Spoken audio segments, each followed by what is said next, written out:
Bon bah voilà, bon bah, maintenant tout fonctionne. Ok, bon on va pouvoir reprendre. Bon, je pense que je referai l'enregistrement par moi-même plus tard.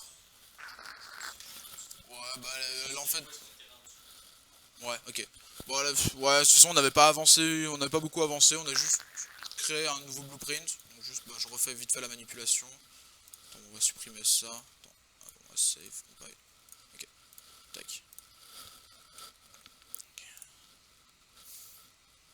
Voilà, donc on va juste recommencer la manipulation parce qu'on n'était pas très très loin. Donc pour créer un nouveau blueprint, on fait blueprint class. On utilise actor comme parent. Voilà, on y trouve un nom. Ok, double-clic pour l'ouvrir. Et là, donc comme je disais, ça c'est la représentation 3D de l'acteur qu'on vient de créer. La bulle, enfin la boule au milieu, c'est pour juste se représenter dans l'espace. Donc ce qu'on va ajouter, donc ça va être un cube pour qu'on puisse le retrouver dans notre scène. Donc là on va pouvoir voir le menu qu'il y a sur la droite. Ça prend quand même pas mal de choses. Donc non, on va tout laisser par défaut, mais là il faut savoir que ça va être la localisation donc par rapport au centre, donc notre cercle, enfin notre sphère, pardon. Donc, on va juste le laisser à 0. La rotation c'est pareil, c'est par rapport à la sphère du milieu, et le scale, c'est juste pour savoir si on veut qu'il soit plus grand ou plus petit. Si on veut que les trois axes changent en même temps, on a le petit cadenas qui est là. Donc on clique dessus, comme ça on le lock. Et si on veut par exemple qu'il soit deux fois moins grand, on le met à 0.5. Et voilà. Et il a tout modifié d'un coup. Alors que si on fait juste... Enfin si on le délock... Si on veut, on peut changer les axes, enfin c'est les scales sur un seul axe uniquement. Voilà. Là, bon, on va passer rapidement, c'est juste pour savoir quelle mèche on va utiliser, les materials. Bon, ça reste quand même assez basique. Voilà, donc là, c'est là qu'on va commencer à faire des trucs un petit peu plus rigolos. C'est que on va voir toute la partie physique du mesh. Donc, par défaut, le simulate physique est décoché. Ça veut dire qu'en fait, on va placer le cube dans la scène et il sera toujours exactement au même endroit, peu importe ce qui se passera. Nous, ce qu'on va faire, c'est ce qui est un peu plus rigolo, c'est que quand on tire dessus, bah, il vole dans la scène. Ça sera un petit peu plus, ça rajoutera un petit peu plus de vie dans notre scène. On va pouvoir faire ça. Quand on fait une modification, il faut toujours recompiler. On n'oublie pas, donc on compile, il nous met la petite croix verte là pour dire que c'est tout bon. Si on a juste un petit problème, il va nous mettre un panneau de signalisation disant attention, il y a quelque chose qui risquerait de pas forcément fonctionner. Et si des erreurs de compilation, donc c'est-à-dire qu'on n'utilise pas les bonnes choses au bon endroit, il va pas compiler, il va nous mettre un panneau d'arrêt en disant non, là ça marche pas. Et on aura de la difficulté à avancer la scène. Donc une fois qu'on a fait ça, on sauvegarde. Et là, pour le placer dans la scène, tout simplement, on fait glisser, déposer, et après on le place comme on veut. Donc là on peut le placer ici, on peut play, et comme vous avez vu, attendez, hop, on va le replacer un petit peu mieux. On va le placer en face de nous. Quand tout commence, on le voit qu'il est tombé, qu'il est revenu à la base il est dans l'air. Et quand on a commencé à play, il a commencé à simuler la physique justement. Et donc il est tombé au sol. Et quand on va tirer dessus, voilà, il va voler. Et après on peut faire à peu près n'importe quoi avec. Okay. Donc on a déjà les débuts. Ensuite, maintenant ce qu'on va faire c'est que une fois qu'il a été détruit, enfin qu'il a été touché, il faudrait qu'on puisse le détruire. Donc pour faire ça, il va nous falloir savoir s'il a été touché ou pas. Donc ce qu'on va utiliser, donc ça va être dans la fenêtre des collisions. Juste on va regarder si la simulation, enfin si notre composant a été touché. Donc là il est un petit peu caché. C'est marqué simulation generates its events. C'est-à-dire qu'en gros quand il va être touché par quelque chose, il va préciser au moteur, ok, il y a quelque chose qui m'a touché. Donc on va faire ça, juste ça, tout simplement. Il y a juste à le cocher. Et maintenant, on va aller donc dans l'event graph. Donc, là, c'est là maintenant qu'on va commencer à faire du vrai blueprint. Donc là, on a l'event begin play, donc c'est globalement le constructeur de notre acteur. Le event actor begin overlap, ça va être quand quelque chose overlap avec. Donc c'est juste, ça va générer cet event là. Donc on va pouvoir faire des choses si quelqu'un passe par dessus par exemple. Et on a l'event tick, donc c'est quelque chose qui est appelé à chaque frame. Tu cliques sur event graph. Mais en dehors de ça, encore, tu sais, par défaut, on a la scène. Ouais. Ah, Mettons, tu as un cube. là, genre là, là j'ai ma souris sur mon cube. Ok. Donc là, je double-clique dessus tout simplement. Et il va m'ouvrir la fenêtre. Ok, c'est une fenêtre spécifique à l'extérieur de Ouais, c'est ça. ouais, ouais, ouais. C'est ça. Donc par défaut, tout ce que tu auras dans ton content browser, quand tu vas double-cliquer dessus, il va t'ouvrir une nouvelle fenêtre et ça va être une fenêtre vraiment spéciale à ce que tu utilises. Donc là, on a un blueprint, on aura une fenêtre spéciale au blueprint. Tout à l'heure, on verra plus spécifiquement le HUD, donc il va nous ouvrir une fenêtre spéciale au HUD. On a des fenêtres spéciales à l'animation ou à la modélisation. On a vraiment des choses vraiment spécifiques à chaque composant. Ok, donc là maintenant on en est là, donc il va falloir faire des choses donc quand notre cube va générer donc notre event qu'il a été touché. Donc on va juste cliquer sur le cube donc ici. Et donc on a le même menu que si on était là, hein. C'est la même chose. Hein. Et on va aller tout en bas, et là on peut voir qu'il y a une flopée d'events. En gros on peut binder plein d'events avec le blueprint. Donc là nous ce qu'on va faire c'est qu'on va faire le onComponentHit. On clique dessus et comme vous voyez là il a rajouté tout seul la bulle onComponentHit. Donc il y a des petites conventions on va dire dans le blueprint, enfin qui sont faites toutes seules hein, on s'entend. C'est que les events auront la petite barre en haut rouge. Voilà. C'est pour les différencier plus facilement.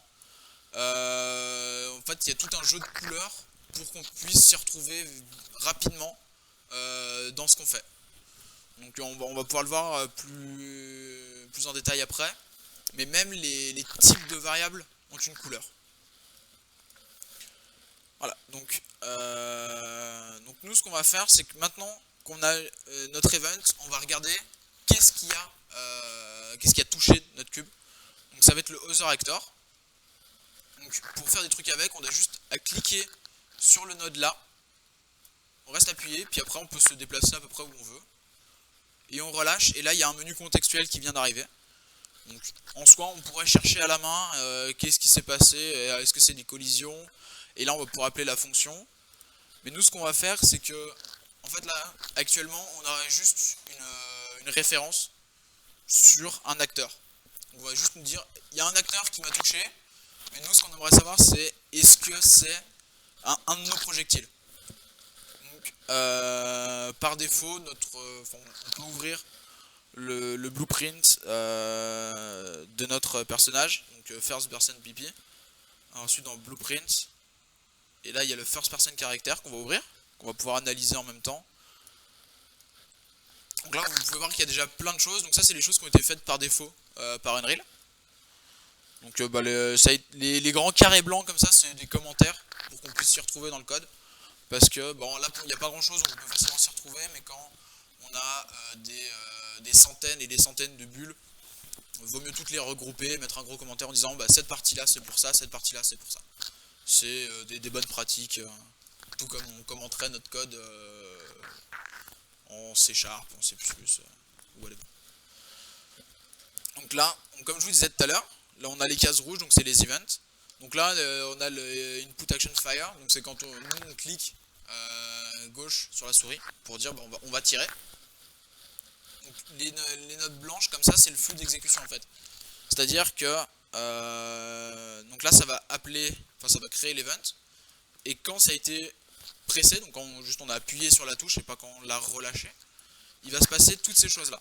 Donc il va d'abord passer de là, ensuite il va aller jusqu'ici, c'est vraiment tout visuel, c'est juste, pour savoir ce que fait un code, on a juste à suivre nos flèches blanches.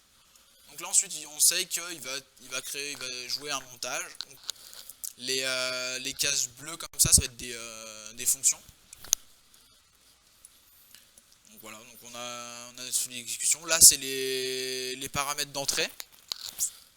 Et ensuite là c'est les sorties de l'autre côté. Ça reste assez simple à s'y retrouver. C'est assez basique. Et ensuite on peut voir que là il va faire un spawn actor de projectiles. Il va faire spawn projectiles, donc en gros ça va être les balles qui seront tirées. Donc nous c'est exactement ça qui va nous intéresser en fait, c'est les first person projectiles.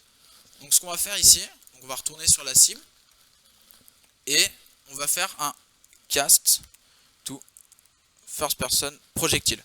Voilà. Donc là on peut voir que bon il est assez intelligent, il a relié le flux d'exécution tout seul.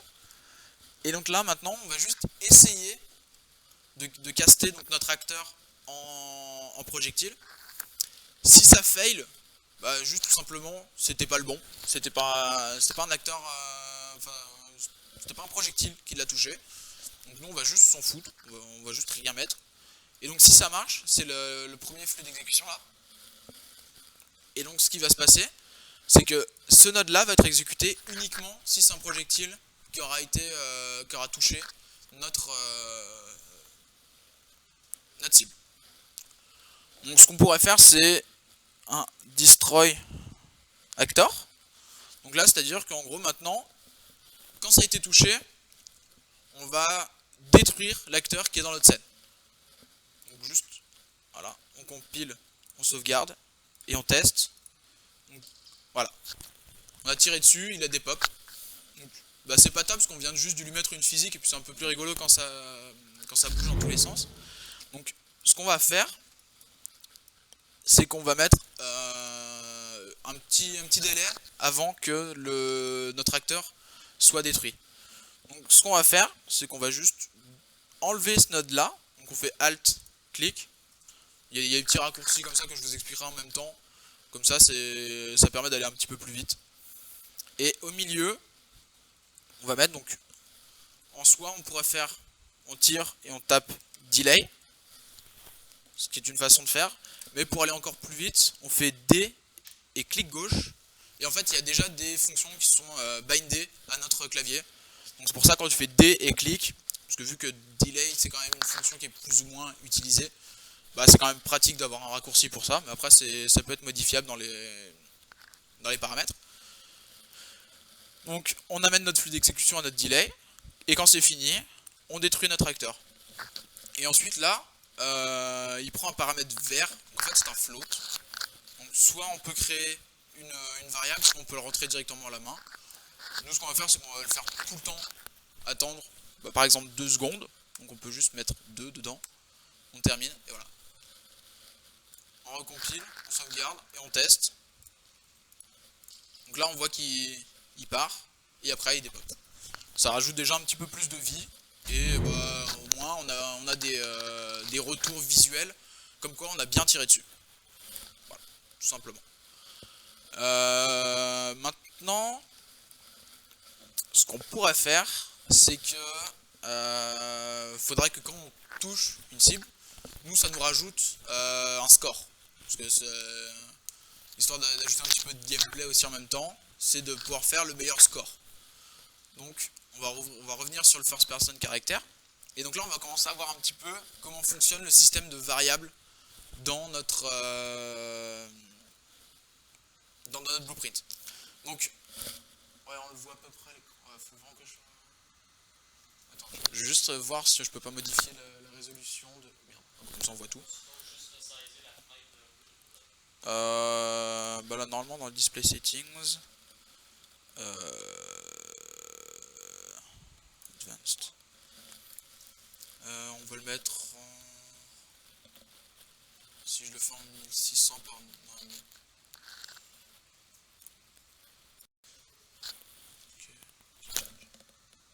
c'est pas ouf. Est-ce que quelqu'un connaît la résolution du vidéoprojecteur? Pardon 1600 par 900? Ouais, ok. Ouais, ça a l'air de... Keep change? Non, je sais pas. Non, non, on voit pas tout. Pardon?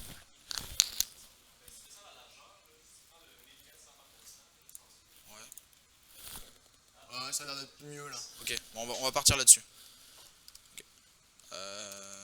Tac. Ah ouais, là vous voyez tout, c'est mieux.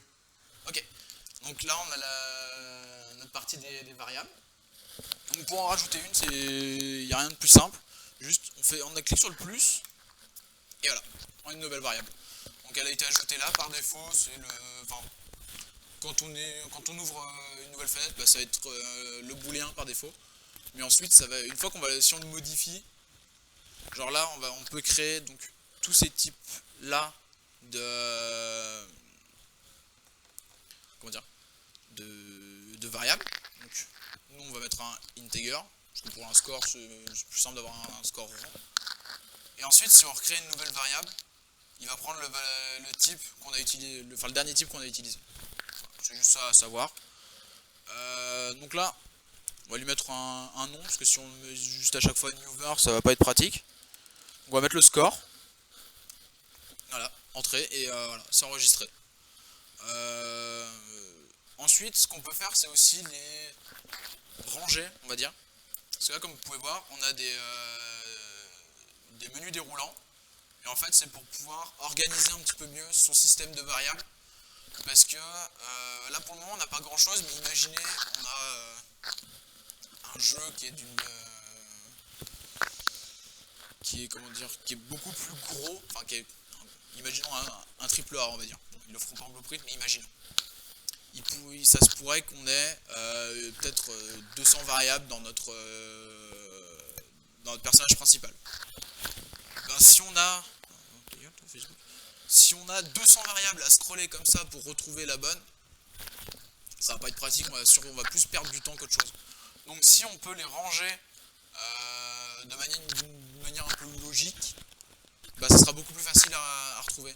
Par exemple, si on range tout ce qui est système d'inventaire ensemble, bah, on aura juste à cliquer dans le menu déroulant inventaire par exemple. Et comme ça on a tout de suite exactement ce qu'on veut. Donc nous on va s'entraîner aussi en même temps en faisant ça. Donc tout simplement on va aller dans catégorie là, on va cliquer et on va rajouter par exemple gameplay. Ok. Et voilà. Et donc là on peut voir qu'il a rajouté notre menu déroulant gameplay. Je l'ai appelé gameplay, je n'ai pas trop d'inspiration. Et puis on peut en créer un peu autant qu'on veut. Voilà. Et ensuite on save, on compile, et maintenant on peut lui donner une valeur par défaut. Donc nous on va le laisser à 0, parce que le score quand tu commences il va être à 0. Et ce sera tout. Maintenant, on va revenir sur notre cible, et nous maintenant ce qu'on veut faire c'est qu'une fois qu'il a touché le cube, on va pouvoir lui ajouter un score. Donc ce qu'on va faire c'est que au début à la création de ce cube là, nous on va garder en référence notre joueur. Comme ça on pourra récupérer ces variables et ensuite pouvoir les modifier à la volée. Donc pour faire ça, on va faire clic droit. Donc là on a notre menu contextuel qui ouvre et on va faire get player caractère.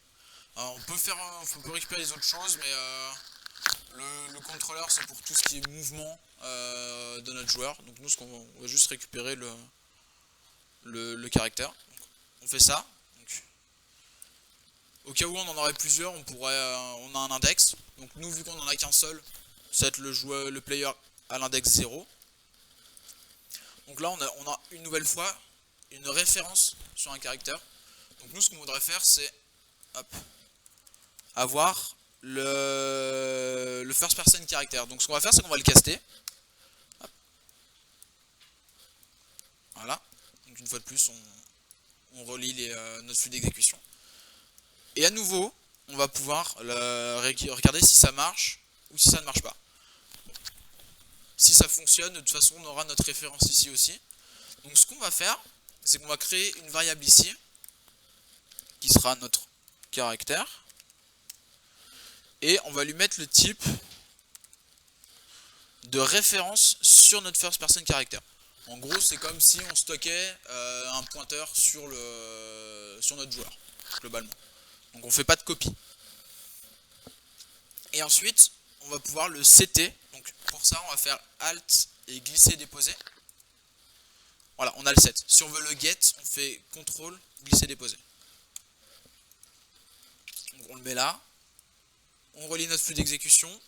Et ensuite, on va relier notre variable. Donc ça veut dire que là, en gros, ce qui se passe, c'est que à l'instanciation de notre cube, on va récupérer le premier joueur de la scène, on va le caster en first person character, et ensuite le résultat qu'on aura récupéré, on va le sauvegarder de notre côté. Voilà, tout simplement.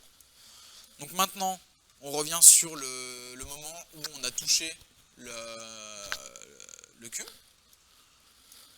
Donc on va revenir ici, on va décaler un petit peu le delay.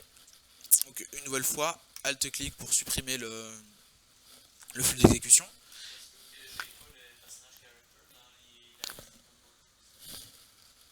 Ici là, bah tu fais plus, justement faut l'ajouter. Voilà, tu fais plus, et ensuite dans le type, donc le variable type ici, tu vas taper first person character, et ensuite tu auras un petit menu à côté, et il faudra que tu choisisses la référence. C'est bon? Référence vers un objet de type first person. Exactement, c'est ça. Parce qu'on va pas faire de copie, parce que sinon on aura des problèmes. Ok, donc tu me dis si c'est bon pour toi. Ok. Ok, donc maintenant, ce qu'on va faire, c'est que on va ajouter un score à notre joueur. Donc pour ça, on va faire donc CTRL glisser déposer pour faire notre get. Donc là, on a notre référence sur notre first person character. Et là maintenant, ce qu'on va faire, c'est qu'on va juste drag depuis le petit pin là. Et là maintenant, on a accès aux variables et aux classes qui appartiennent au first person character.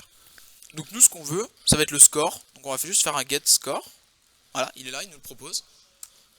Et voilà. Et là maintenant, comme on peut le voir, on a le score de notre target. Donc notre target qui est le caractère. Est-ce que c'est bon pour tout le monde? Ok, donc là maintenant, on l'a récupéré. Mais nous, ce qu'on aimerait faire aussi, c'est le set. Donc on aimerait le modifier. Donc à nouveau, on va tirer depuis ici. Et ensuite, maintenant, on va faire, au lieu de faire un get score, on va faire un set score. Et voilà. Et donc là, bah, pareil, on voit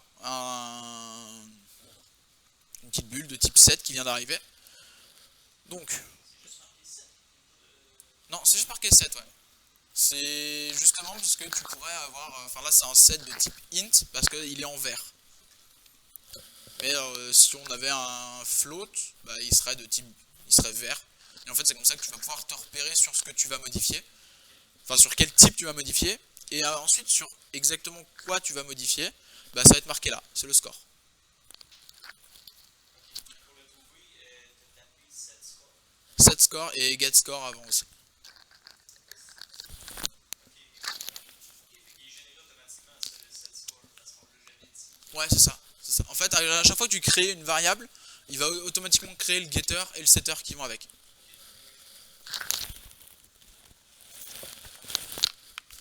Donc là maintenant, ce qu'on va faire, c'est qu'on va récupérer notre score et on va lui ajouter 10, admettons. Donc on va juste tirer, on va taper plus. Et nous, ce qu'on veut, c'est un integer plus integer. Donc voilà. Et là, on a notre case qui va additionner deux integers. Donc nous, bah, par défaut, on va juste lui mettre 10 de score. Et donc là, maintenant, ce pin-là, il va prendre le int qui vient ici, donc le score. Et là, on lui a mis 10 en dur, mais on aurait pu en mettre un autre à côté. Et ensuite, il va additionner les deux, et il va nous retourner la somme entre les deux pins. Donc là, on a notre somme plus 10, et ensuite, on va venir le poser ici. Et donc là, avec cette action-là, on vient de setter le score de notre caractère avec son score plus 10. Et maintenant, on relie les flux d'exécution. Voilà. Donc, il se passe. C'est pas que ça, non, ça se finirait quand même, mais en fait c'est juste qu'il va s'arrêter dès qu'il y a, par exemple, si je bloque ici, enfin si je coupe ce flux d'exécution là, ben, le flux il va arriver là, puis il va faire ça, puis il va dire ah bah ok il n'y a plus rien, bah je fais plus rien. Il va juste pas tourner en boucle, ça va pas être une boucle sans fin, il va juste dire ok bah il n'y a plus rien à faire de ce côté là, on va faire le reste de mon exécution. Ouais voilà c'est ça. C'est comme si tu crées, enfin dans une fonction C# par exemple, tu fais un bout de code, mais juste bah, là bah, par exemple tu fais juste un case dans ta fonction. Bah, une fois que tu as fait ça, bah, il va quitter la fonction, tout simplement. Faut le voir un peu comme ça. Et le flux d'exécution, donc dans leur convention, c'est le pin blanc. Voilà. Mais c'est pas tous les objets qui en ont parce que tu peux pas penser à Pardon? c'est pas tous les pins par exemple, si t'envoies l'exécution vers un character, ça n'a pas de sens. Ah oui voilà c'est ça. Ça c'est en fait les getters en règle générale n'auront pas de flux d'exécution parce que tu n'as pas besoin d'envoyer des informations à quelque part dans ton code. C'est juste tu fais juste ton get, et tu vas juste ramener ton information dans cette partie de code là. Voilà. Donc là on relie à nouveau. On n'oublie pas de compiler. Et là bah ce qu'on aimerait faire aussi c'est être tenu un petit peu au courant du score de notre joueur. Donc ce qu'on va faire c'est que ah oui, il y a la multiple sélection aussi pour que ce soit plus pratique. Donc on va décaler tout ça. Ce qu'on va faire c'est que hop, à nouveau alt-clic, on supprime le flux d'exécution ici parce qu'on va rajouter des choses. Et ce qu'on va faire c'est qu'on va faire un print. Donc en gros ça va être un petit peu notre système de debug. Enfin, juste pour être mis au courant pour le moment. Et on relie notre flux d'exécution. Donc là par défaut on a une string où c'est marqué hello dedans. Nous ce qu'on aimerait faire c'est afficher notre score. Donc là on peut voir qu'on a le pin ici. En fait ça va être la variable nouvellement modifiée dans le caractère. Et ensuite on va le relier directement en string. Donc techniquement un int en string ça marche pas. Mais le moteur lui il est pas trop con. Et il voit que bah, tu es en train de mettre un integer vers un string. Donc il va te proposer, donc, avec la mini bulle qu'on a en dessous, de convertir automatiquement notre integer en string. Donc quand on relâche, paf, on a le petit point ici. En général, le point c'est l'équivalent du point toString par exemple, en C#, en Java, en whatever. Et en gros, bah, on va pouvoir globalement convertir nos variables en d'autres types. Voilà. Donc là, ce qu'il va faire, c'est qu'à chaque fois qu'on va toucher le cube, on va ajouter plus 10 à notre score et on va l'afficher. Donc on compile et on va voir si ça fonctionne. Voilà. Et là on peut voir qu'on a 20, 10 à l'écran. Je sais pas si vous avez fait gaffe, on va relancer. Regardez en haut à gauche de mon écran. Donc, tac, il y a 10. Voilà. En fait, ouais, c'est l'équivalent de ton console.log en fait, dans Unity. Il va te l'afficher à l'écran quand tu fais un print string. Voilà, tu le vois, il est à gauche, il est en haut à gauche. Mais il est aussi dans. Si je te dis pas de conneries, c'est pas dans output log, c'est dans message log. Non, c'est pas lui. Bref, je sais plus exactement où est-ce qu'il est, mais normalement tu dois pouvoir l'afficher dans le. Ah si, il est là, en effet. Bon, il est là. Tu vois, dans notre output log, on a que, bah, il y a notre cible, donc l'instance de notre cible a écrit 10 et elle a écrit 20 aussi. Sauf que nous, ce qu'on aimerait, bah là, tu vois, il est affiché là aussi, j'ai juste pas fait gaffe. Bah, par exemple, nous, ce qu'on aimerait faire, par contre, c'est que, bah, on n'aimerait pas que s'il spam sur le cube, il puisse engranger le maximum de points. Donc ce qu'on aimerait faire, c'est juste, il touche une fois et c'est bon. Donc pour ça, on a notre, on a quelque chose qui a été prévu pour ça. Donc, on va multisectionner ça, on décale. Et en fait, on va ajouter donc la fonction do once qui va nous permettre en fait de le faire, enfin d'exécuter qu'une seule fois un bout de code. C'est-à-dire qu'en gros, il va arriver ici, il va faire son cast, et là il va regarder est-ce que je l'ai déjà fait. S'il l'a jamais fait, il va exécuter.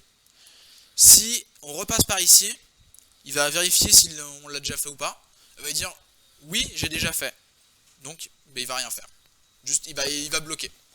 C'est-à-dire qu'en gros la première fois, le flux d'exécution là existera. Et la deuxième fois, le flux d'exécution sera comme ça. Voilà. On compile, on sauvegarde. Et là on va faire des tests.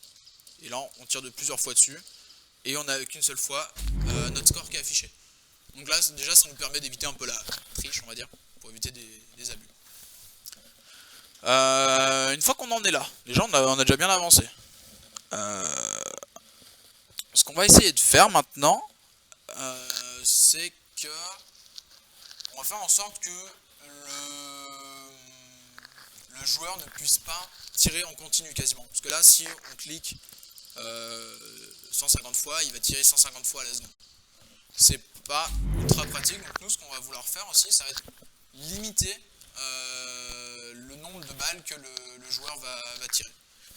Donc ce qu'on va faire, c'est qu'on va aller dans le first person character et on va aller ici, dans juste après le input action fire. Donc là, on va juste mettre en place un système booléen pour dire est-ce qu'il a tiré, est-ce qu'il n'a pas tiré. Ça va être assez simple. Donc ce qu'on va faire, c'est qu'on va ajouter donc une nouvelle variable. Voilà, comme je vous disais tout à l'heure, il est toujours en int. On va le repasser en booléen. Et on va juste l'appeler canFire. Voilà. On va le changer de catégorie. Donc là, on a les différentes catégories dans lesquelles on peut les mettre. On va le mettre dans gameplay. Et on voit qu'il a été modifié là. On compile. Et là, maintenant, on a la valeur par défaut. Donc par défaut, on va lui dire tu as le droit de tirer. Et maintenant, ce qu'on va faire, c'est que on va vérifier quand l'event a été lancé, c'est-à-dire que quand le joueur a cliqué sur son bouton gauche de la souris, s'il a le droit de tirer ou non. Donc pour faire ça, on va utiliser les conditions. Donc pour utiliser ça, c'est soit clic droit et on va taper branche, soit, vu que les conditions c'est quand même pas mal utilisé aussi, comme le delay, il y a un raccourci, c'est B, clic gauche. Et on a déjà notre branche qui est déjà tout fait. Donc ce qu'on va faire, c'est que on va supprimer les deux flux d'exécution là. C'est Alt-clic. Et ensuite...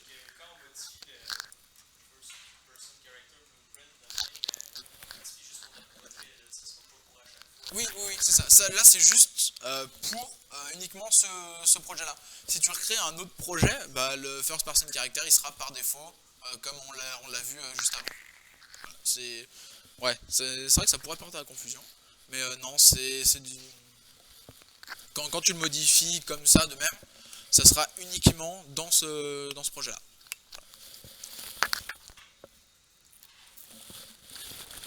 Et donc maintenant, on va récupérer le canFire. Donc à nouveau, CTRL, clic, enfin glisser déposer. Et là on a notre variable booléenne. Donc juste, là on va le glisser ici. Et donc maintenant, quand on va passer dans cette node, en fait on va regarder la valeur de notre booléen. Donc si notre booléen est à true, on va faire ce qu'il y a dans cette branche d'exécution. Si la valeur est à false, on va faire cette branche d'exécution là. Jusque là ça va, c'est pas trop compliqué à suivre. Donc ce qu'on va faire, c'est que s'il peut tirer, et on va le faire tirer, tout simplement.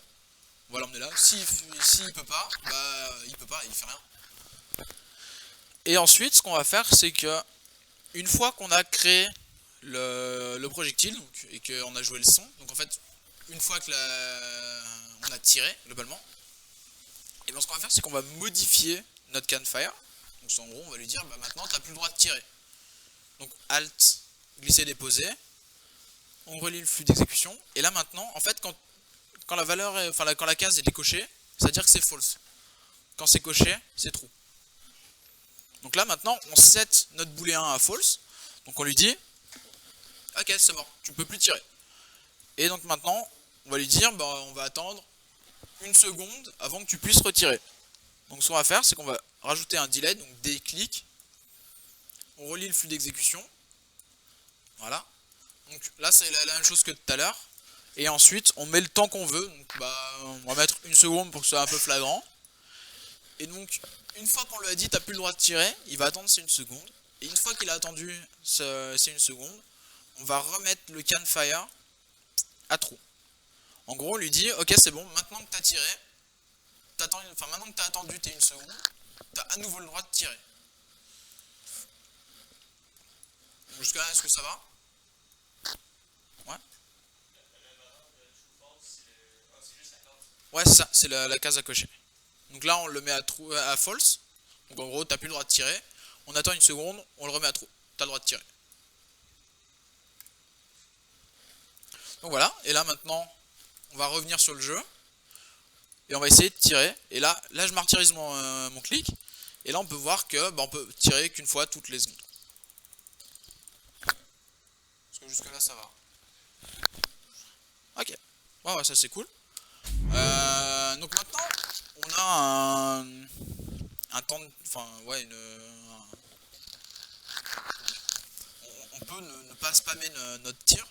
Maintenant pour rajouter un petit peu de réalité, donc pas mettre comme dans certains jeux munitions illimitées et faire des trucs un peu débiles, ce qu'on va faire c'est que maintenant on va rajouter justement le fait qu'on utilise des munitions. Donc on va revenir sur notre third person caractère, et ce qu'on va faire c'est qu'à nouveau on va créer une variable. Voilà, donc bah là, comme tout à l'heure on a utilisé les booléens, bah, il l'a mis en booléen. Nous on va l'appeler munition, on va pas s'embêter. Et on va le mettre de type integer. Voilà. Donc en gros ça va être notre variable qui va nous servir à gérer les munitions qu'on a. Donc on compile pour avoir la valeur par défaut. Et bah, par défaut on va lui mettre par exemple genre 10. Voilà, tout simplement. Donc là, au début du jeu, notre joueur a 10 munitions. Et donc ce qu'on va faire, c'est que on va, à chaque fois qu'on va tirer, donc par exemple, bah voilà, juste là, une fois que la balle est partie, on va supprimer ce flux d'exécution là, on va décaler un petit peu tout ça. Et ce qu'on va rajouter, c'est qu'on va enlever 1 à notre munition. Donc en gros, on lui dit, bah t'avais 10 balles, tu tires une fois, t'en as plus que 9. Donc ce qu'on va faire, c'est qu'on va faire Alt, glisser, déposer. Voilà. Donc là, on va pouvoir set nos munitions.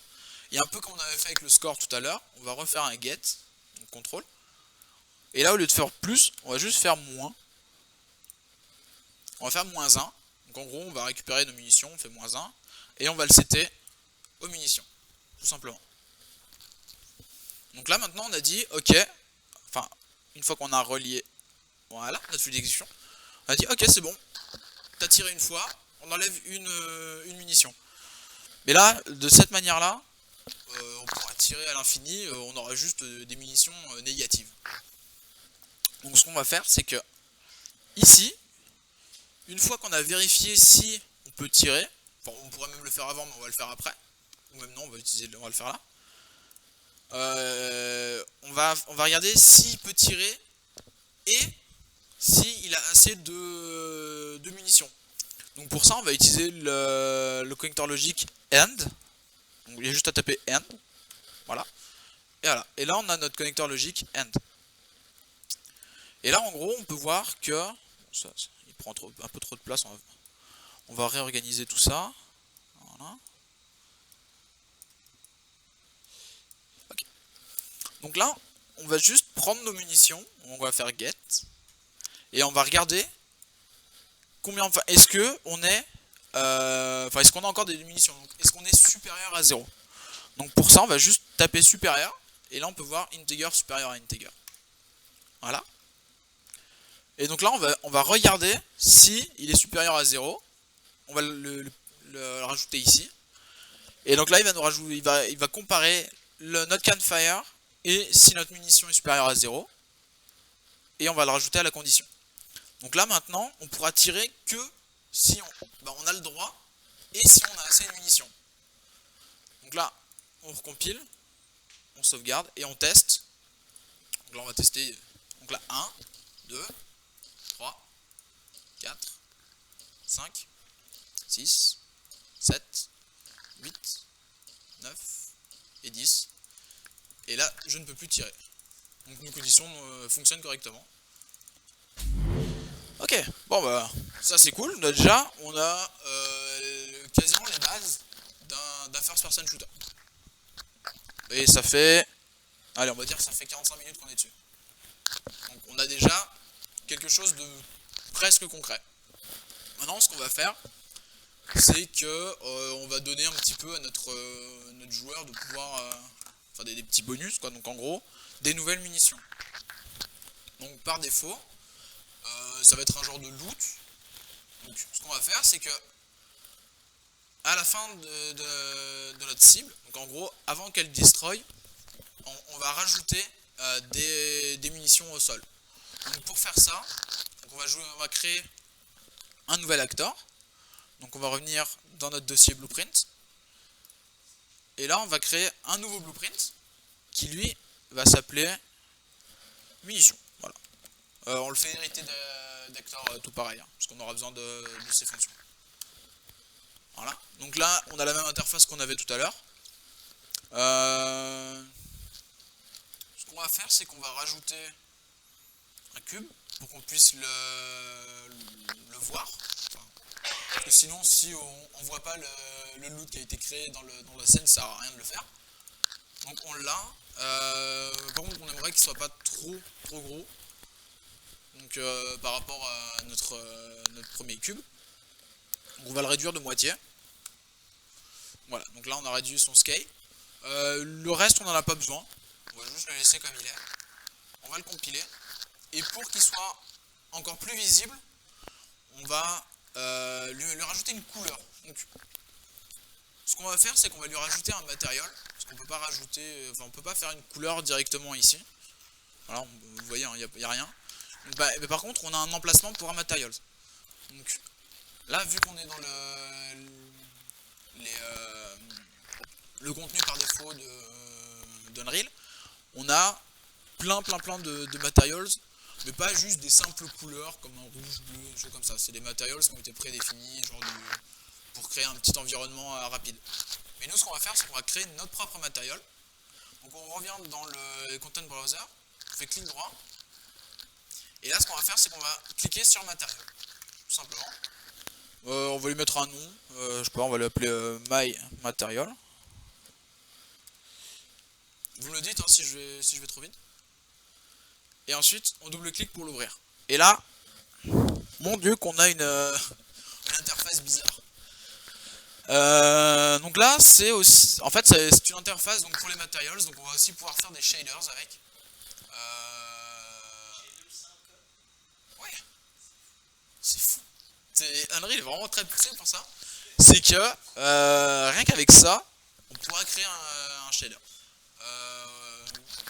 J'ai pas des connaissances assez poussées pour vous en faire un en live là, mais je sais que en une trentaine, quarantaine de minutes, on peut, avec un bon tutoriel, on peut faire un shader d'eau assez convaincant. Donc ouais, c'est plutôt cool, et juste avec ça, il n'y a pas grand chose à faire. Mais nous, ce qu'on nous intéresse, c'est juste, on aimerait juste avoir une couleur.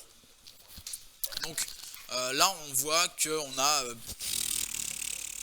1 million de trucs. Nous, on va juste se servir d'un vecteur, en fait, pour faire nos couleurs RGB. Donc, normalement, tout le monde est assez à l'aise avec ça. Donc, on va cliquer sur le constant 3 vector. On le dépose ici, et voilà. Et donc là, on a par défaut un vecteur qui vaut 0, 0, 0. Vous savez, une couleur qui vaut en RGB 0, 0, 0, c'est du noir. Donc nous, ce qu'on va faire, c'est qu'en fait, on a les valeurs ici. Donc on a le constant. Donc, et là, on a les valeurs R, G et B. Bah, par exemple, si on le veut en rouge, on va mettre 1 à rouge.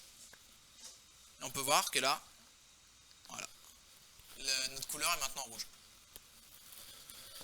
Donc là, maintenant, on a créé notre vecteur qui va nous servir à notre couleur. Et pour assigner notre matériel, enfin notre couleur à notre matériel, bah, un peu comme le reste du blueprint, on va prendre le pin. Et en fait, on pourrait le placer à peu près où on veut là. Mais j'ai pas des connaissances artistiques assez poussées pour vous dire qu'est-ce que fait quoi. Mais juste pour vous dire que pour le base color, ça nous mettra un matériel de la couleur qu'on vient de lui mettre ici. Et là, on a notre aperçu du matériel avec la sphère. C'est un matériel rouge. Et voilà, tout simplement. Et là, on a créé notre premier matériel qui sera de couleur rouge. Mais on aurait pu le mettre d'une couleur qu'on veut, comme on veut, juste en changeant les valeurs ici entre 0 et 1. Donc on fait un apply pour qu'il puisse sauvegarder notre matériel. Enfin, pour qu'il puisse... c'est comme si on... par exemple, quand on fait des shaders, il faut faire apply pour qu'il puisse le calculer, le compiler, tout ça. Là, vu que c'était juste une couleur, bah, on fait quand même apply pour qu'il puisse le mettre à jour. On le sauvegarde. Et là, maintenant, on va retourner sur nos munitions. Et dans notre emplacement réservé aux materials, on va ouvrir le menu déroulant et on va taper My Material et on voit qu'il est là. On peut l'utiliser, on clique dessus, tada, on a notre cube rouge.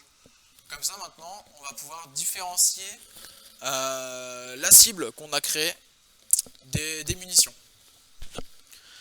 Et donc là maintenant, on va modifier vite fait ces collisions.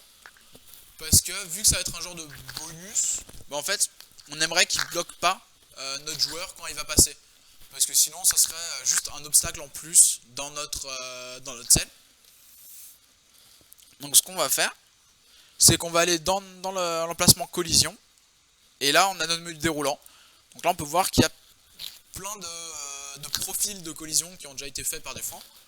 Ça évite de se taper tous les calculs de collision qui sont extrêmement chiants, croyez-moi.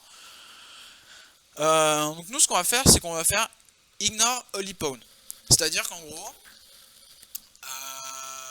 notre joueur, quand il va passer dessus, on va pas calculer les collisions avec, mais il va calculer les collisions avec tous les autres objets. C'est-à-dire que par exemple, quand on va lui tirer dessus, eh ben, les collisions sont prises en compte. Histoire que ce soit un petit peu plus fun. Donc on va cliquer, voilà. Et là on est tout bon. Donc là maintenant qu'on a créé nos munitions, ben, on va pouvoir l'ajouter donc à notre cible. Donc comme on a dit, on va le faire spawn juste avant de détruire notre cube. Donc on enlève le flux d'exécution ici.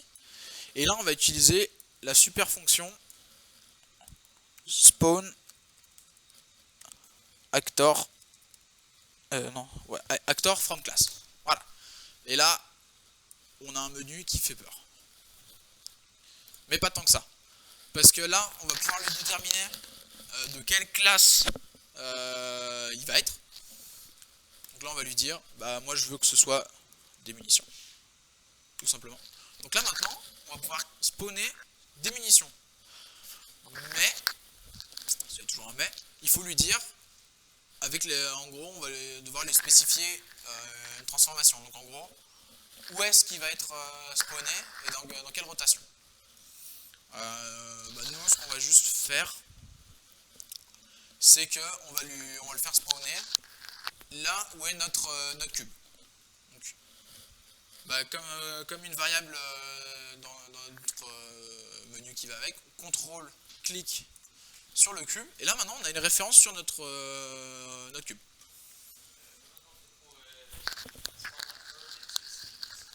T'as le menu déroulant ici. Là t'as la classe. Ouais, c'est ça.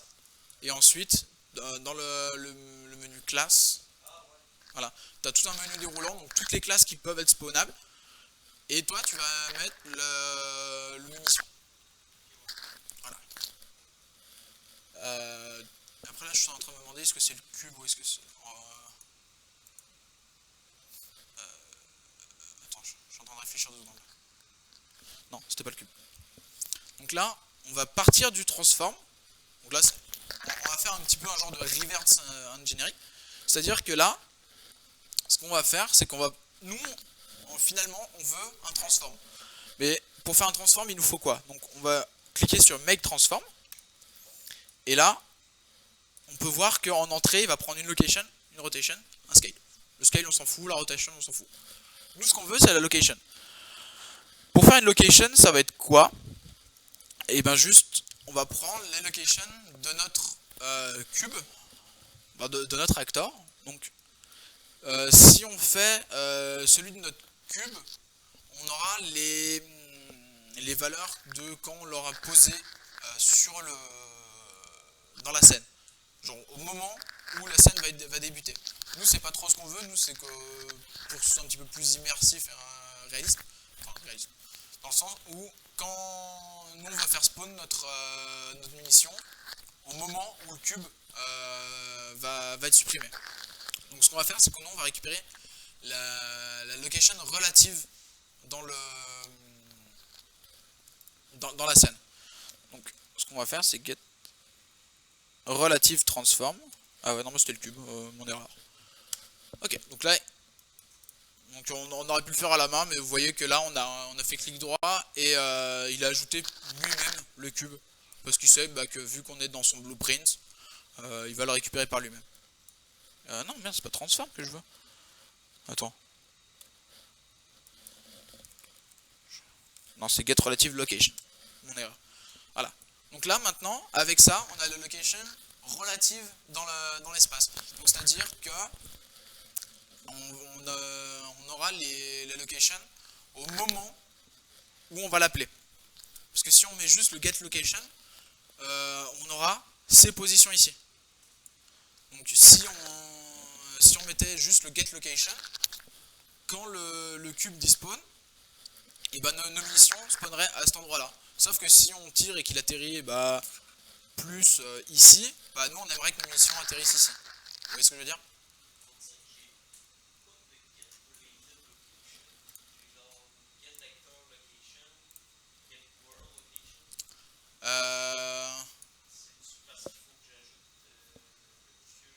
Est-ce que tu avais ajouté le cube dans le component de ta cible?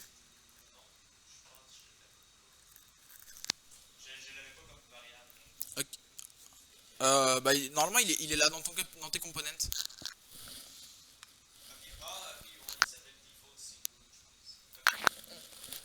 Non, default scene route c'était la sphère. Vous avez souvenez, quand on a créé notre blueprint, il y avait une sphère au milieu. Je vous avais dit que c'était à peu près pour se retrouver dans l'espace. En fait, c'est juste, tu pourras rien faire avec ça. C'est juste pour avoir l'arborescence en fait. Donc toi, ce que tu veux, c'est le cube qui est ici. Yay, merci Henry avec l'autosave. Ok, c'est ce cube là que tu veux toi. Donc pareil, tu cliques dessus, tu fais CTRL et glisser déposer. Ou alors tu fais juste clic droit ici et tu fais get relative. Ah ouais non, en fait il faut vraiment le cube. Et depuis le cube, tu pourras faire le get relative location. C'est bon, tu l'as? Ok. Ouais, c'est ça. En fait, il faut qu'il le prenne depuis le cube. Ok. Donc là maintenant, on a notre location qu'on veut. On le rajoute ici. Rotation, on peut le laisser à 0, 0, 0, on s'en fout. Et donc là maintenant, on peut... Voilà. On relie les pins.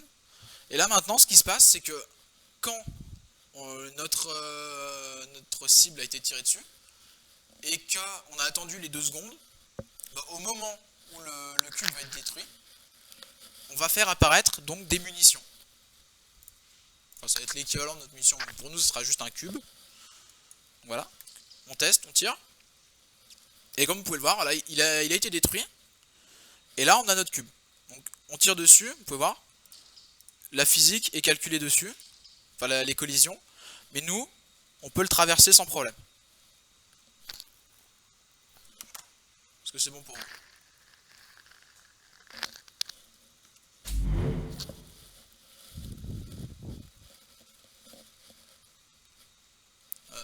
vous me le dites si je vais trop vite ou pas. Il manquait des étapes au début qui installaient.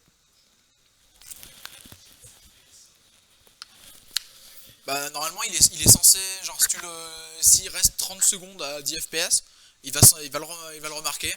Et il va dire ok j'ai été pendant 10 secondes, enfin 10 ou 30 secondes je crois, en dessous d'un certain nombre de fps. Et est-ce que tu veux qu'on downgrade les caractéristiques graphiques? Ah même avec le downgrade c'était encore à 10 fps? Ah ouais. Parce que moi je me souviens que justement quand j'ai commencé Unreal j'avais un PC genre vraiment pourri, genre il y avait juste un vieux chipset graphique et bah, en ayant tout downgrade il le tournait pas trop mal, donc peut-être qu'il a pas assez de downgrade, donc si tu mets vraiment tout à minimum pour ça c'est dans settings et ensuite t'as le engine scalability settings. Excuse. Ouais, il y a des fois par contre il est avec tout à Epic c'est chaud. Mais en général, quand tu dev sur un jeu un peu plus gros, qui a beaucoup de choses, de toute façon en tant que dev, toi tu t'en fous que ce soit beau ou pas, tu cherches juste à que ça marche, bah tu downgrade tout parce que bah, t'as pas besoin que ta carte graphique tourne à fond quand tu veux juste ajouter un petit élément de gameplay. Voilà, donc juste là bah, tu mets tout à low et je pense que normalement tu devrais pouvoir avoir quelque chose de plus correct. Ouais. Bon après, pour des cubes, j'ai envie de te dire, t'as pas besoin d'avoir un gros rendu quoi. Mais c'est pour ça là, c'est vraiment juste pour voir le fonctionnel de toute façon en général. Quand tu vas travailler en studio, bah, soit ils vont te prêter un PC, soit t'as un PC beaucoup plus puissant. En général, tu vas pas avec ton laptop perso. Donc ils ont quand même de quoi faire tourner un minimum correctement. Enfin, il y a un stuff qui est quand même pas dégueulasse normalement en général dans un studio. Donc c'est pour ça, là, quand tu fais des trucs perso.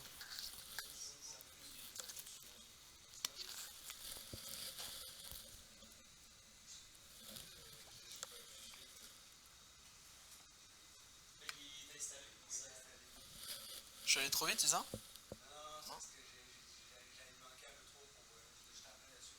Ah ok. Bah de toute façon là, ça va pas trop tarder à ce que j'ai fini la présentation de mon côté, donc on va faire le live ensemble. Ce qu'on pourra faire après, c'est que bah, vous pourrez reprendre de votre côté, et puis moi, bah, si vous avez des questions, genre je vous remontre comment ça marche. Et comme ça, vous pourrez le faire de votre côté en même temps. Et après, bah, si on aura le temps, bah, rajouter vos propres contenus. Ça vous va comme façon de faire? Ok. Donc voilà, donc maintenant on a créé notre cube qui va représenter nos munitions.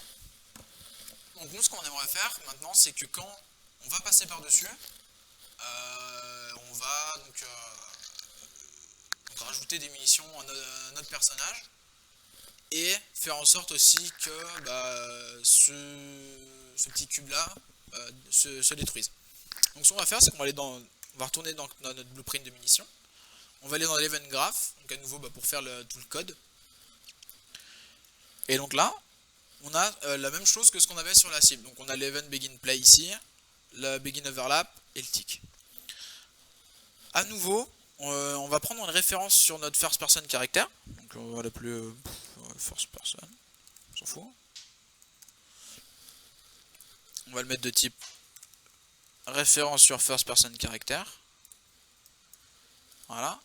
À nouveau, on va faire un getPlayer caractère. Et une fois de plus, on va le cast. Faut pas oublier de cast hein, parce que sinon ça marchera pas parce qu'on va juste manipuler des références. Et bah, lui, pour lui une référence, il n'y a pas trop de contenu donc il s'en fout. Voilà, donc maintenant on a cast. Ça ce sera uniquement au début, donc c'est histoire d'avoir la référence sur notre first person. Maintenant ce qu'on va faire, c'est que là notre cube il n'est pas très grand, donc pour savoir si notre personnage est rentré dedans ou pas, ça va pas être très pratique. Donc ce qu'on va faire c'est qu'on va lui ajouter un nouveau component. Donc, et en fait ça va être un peu ce qui va nous servir de trigger. Donc trigger box de Unity, ça c'est ce qui va nous servir en fait. Donc on va rajouter une box collision, tout simplement. Donc il va l'ajouter à l'arborescence. Et ensuite ce qu'on va faire, là on devrait pouvoir le voir. Donc là quand on revient sur le viewport, donc la vue en 3D, on peut voir qu'on a notre cube en rouge et la box collision qui est autour, en gros qui va être la box qui va nous permettre de calculer les collisions avec notre acteur munition. Non, ça c'est en rajoutant la box ici. Alors, on a fait add component, je tapais box, et c'était une box collision.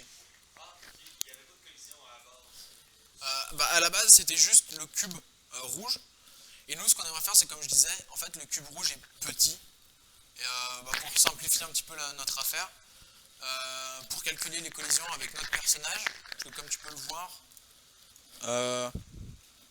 notre personnage c'est juste un bras. Donc pour calculer les collisions là-dessus, c'est pas forcément pratique, d'autant plus que la capsule ne touche pas le sol.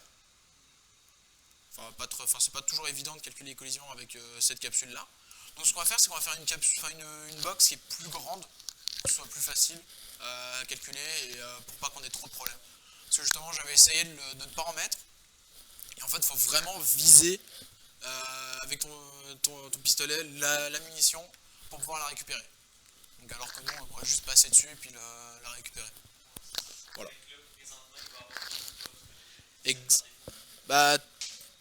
Voilà. En fait t'as la box en lui-même, donc qui lui va être le mesh 3D, donc juste un cube qui a lui des collisions, donc qui ne bloque pas le personnage mais qui va bloquer le reste.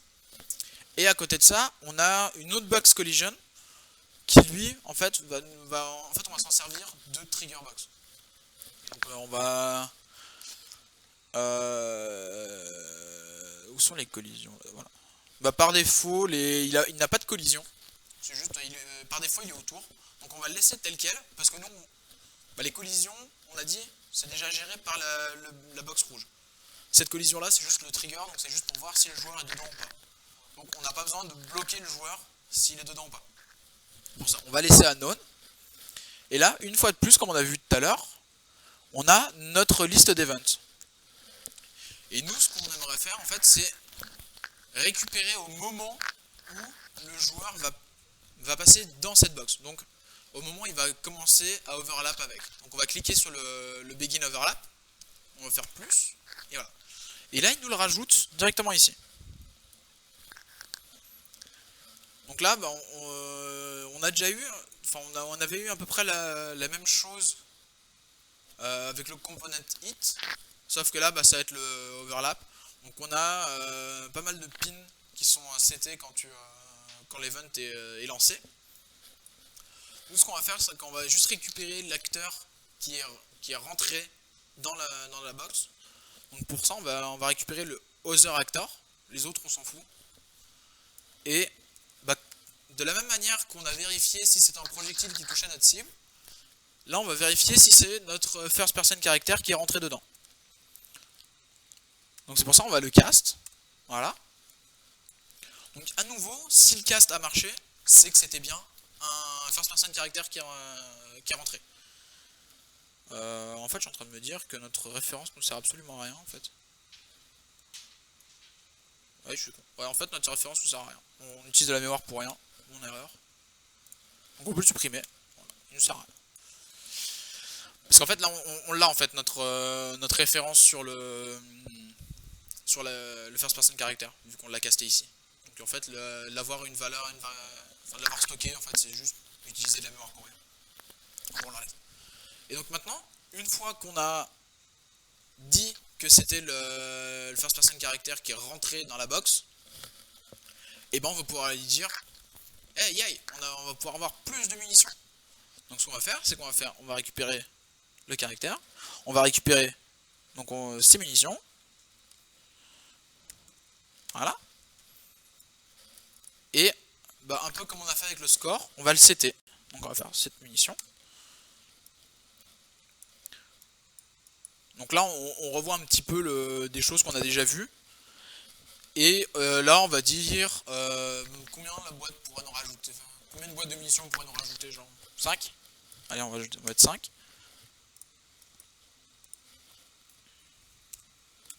Voilà. Hop. Ok. Donc là, de cette manière-là, on va récupérer ces munitions, on va rajouter 5 et on va les setter. Voilà. Sauf que, il y a un petit souci avec ça, c'est que, admettons qu'il ait plein de boîtes de munitions par terre, s'il les récupère toutes, il pourra avoir des munitions illimitées. Nous, c'était pas ce qu'on avait fait, parce que sinon on n'aurait pas mis tout le stock de munitions. Donc ce qu'on va faire, c'est qu'on va déterminer combien au maximum de munitions notre joueur peut emporter. Donc on va retourner sur le first person character, et ce qu'on va faire, c'est qu'on va ajouter un munition max. En gros, on va lui dire, ok, bah t'as le droit de porter au maximum, et là on va mettre genre 15, t'as le droit de porter au maximum 15 munitions. Et donc là, on va vérifier, avant de setter, si on serait pas un peu... Enfin, si on dépasse le maximum ou pas. Donc ce qu'on va faire, c'est qu'on va faire un get munitions max. Et là, on va... Alors, dans le first person character, et là tu rajoutes un integer que tu vas appeler munitions max. Et quand tu vas compiler, tu vas pouvoir lui mettre une valeur par défaut.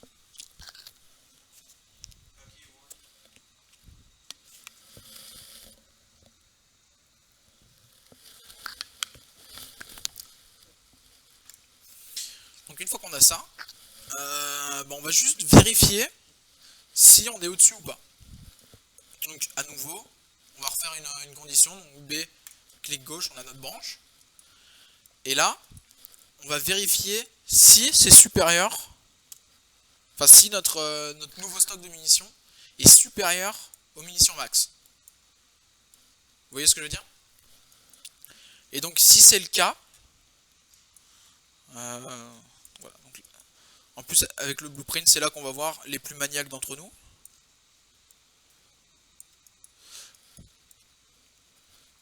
Hop. Donc là on enlève le flux d'exécution, on le met ici. Et donc si on est au-dessus du max, on va setter nos munitions aux munitions max. Parce que là ça va. Sinon, ce qu'on va faire, c'est qu'on va faire hop, cette munition. Si c'est false, ce qu'on va faire, c'est qu'on va le setter au nouveau nombre de munitions qu'on a. Parce que là, est-ce que ça va ou pas? Là, justement, on commence à faire un peu un plat de spaghetti, donc si vous êtes perdu, c'est pas grave, faut me le dire. Si ça va pas.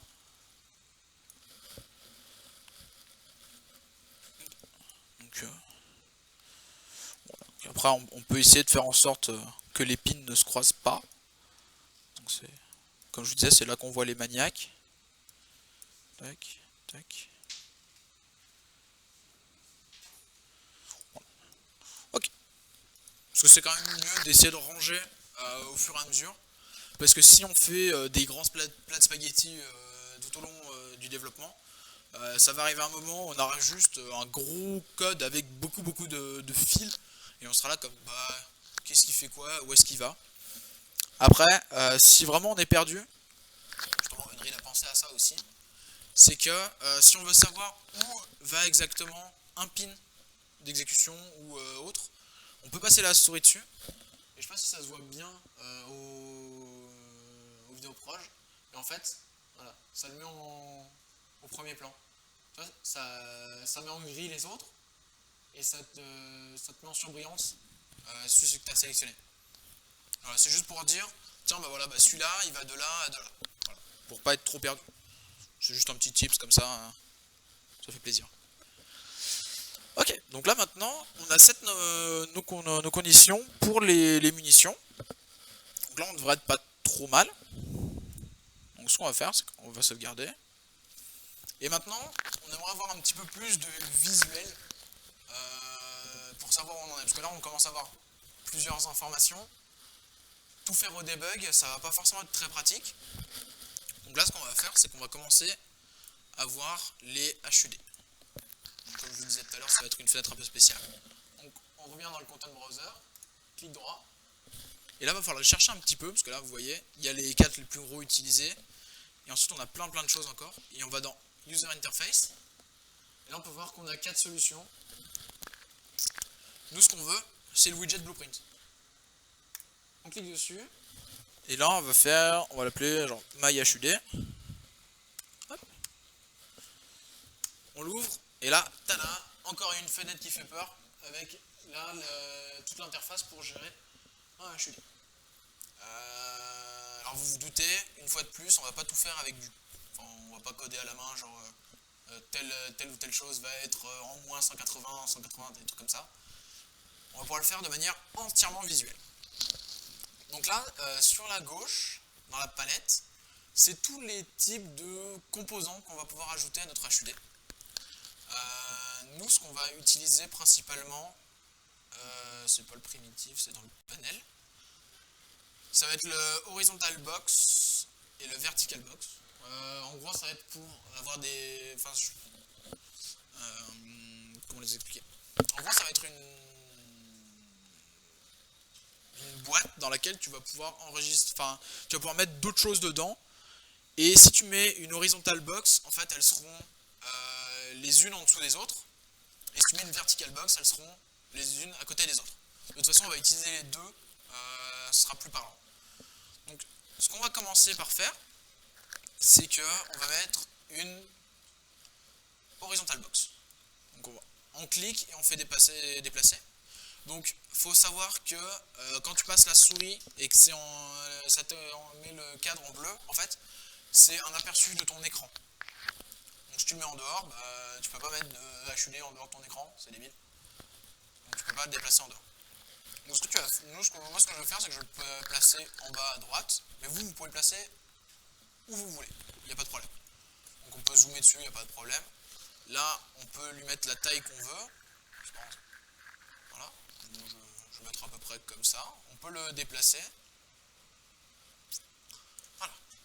Donc là, on a mis notre horizontal box. Ce qu'on va mettre dedans, ça va être un suivi un peu de nos munitions, donc savoir où est-ce qu'on en est. Donc, ce qu'on va commencer par faire, ça va être mettre un texte, et pour ajouter quelque chose à un composant qui est déjà existant, on clique sur là le texte, et ensuite on fait glisser-déposer dans l'horizontal box.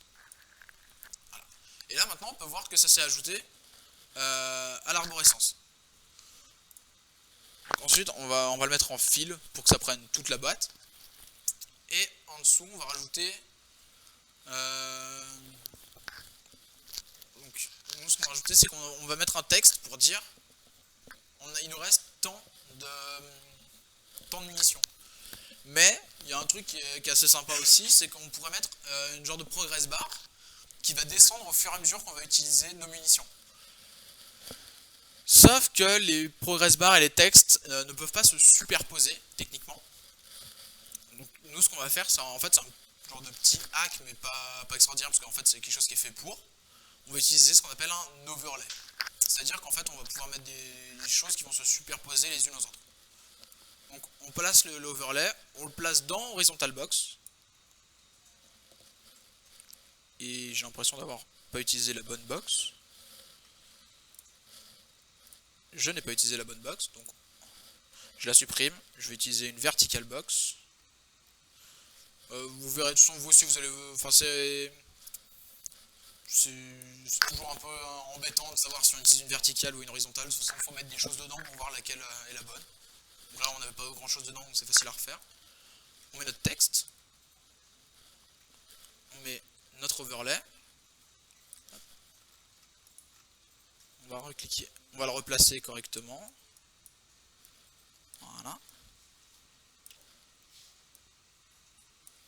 Ok. Donc là, on va le remettre en fil. et l'overlay on le met en fil aussi, histoire qu'en fait pourquoi je le mets en fil, c'est pour qu'en fait les deux prennent exactement la moitié de la taille de notre box. C'est à dire que si j'étends, voilà, les deux ont la même taille. Après on pourrait très bien les mettre aussi en, enfin, on peut les ranger un peu comme on veut. Donc maintenant qu'on a notre text block, nous on va juste lui changer son texte. Donc on va ici, donc là une fois qu'on a cliqué sur le texte, on peut modifier plein de choses. On peut modifier donc la valeur du texte. Donc qu'est-ce qu'on va écrire? La couleur, la police, la taille, enfin, on va changer plein de choses. Donc nous ce qu'on va écrire dans le content c'est munitions tout simplement. Voilà. Et on va le centrer pour que ce soit un peu plus joli. Voilà. Donc là on a la première partie. La deuxième ça va être dans l'overlay. Là ce qu'on va faire c'est qu'on va mettre une progress bar.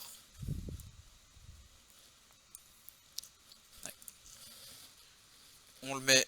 En fait là maintenant il va falloir lui dire quelle place il va prendre dans notre overlay. Donc on lui dit qu'il veut qu'il prenne toute la largeur et toute la hauteur. Voilà. Et on va lui mettre un texte par dessus pour savoir exactement ce que c'est. Voilà. Donc là vous pouvez voir les deux se superposent.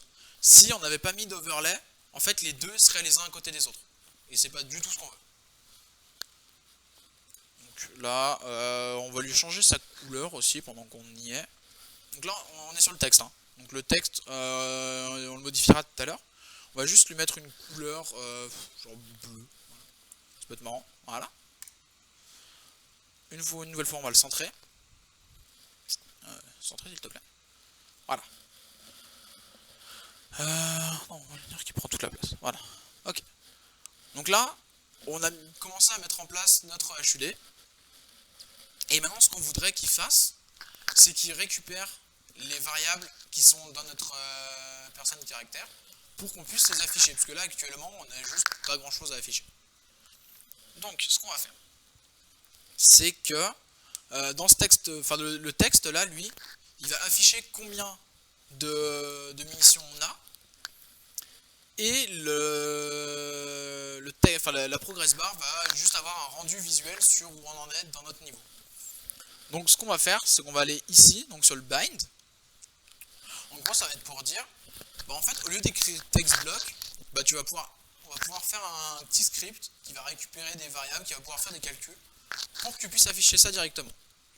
Donc on fait créer de binding, et là, on voit qu'on arrive directement sur un autre blueprint. Donc voilà. Donc là, on est dans la fonction getText qui, elle, sera appelée, donc on revient sur le designer, qui sera appelée par notre textblock. Avant ça, on va récupérer une nouvelle fois une référence sur notre joueur, donc on va aller dans Event Graph. Et là, ça va être l'Event Construct. Donc là, ça va être le constructeur en fait de notre HUD. À ce moment-là, comme on l'a déjà fait plusieurs fois, on va faire un getPlayer caractère qu'on va caster. Voilà. Et qu'on va setter. Donc là, pareil, en fait, ça va être des variables qui vont être... Enfin, si on en rajoute ici, ça va être des variables qui pourraient être partagées entre toutes les fonctions qu'on va créer dans notre HUD. Donc là, on le rajoute, on va l'appeler caractère, de type first person character, sur une référence. Voilà. Bon, là, juste, au lieu d'avoir ce panneau-là sur la droite, on l'a en bas à gauche. Faut juste pas être perdu, mais c'est exactement la même chose.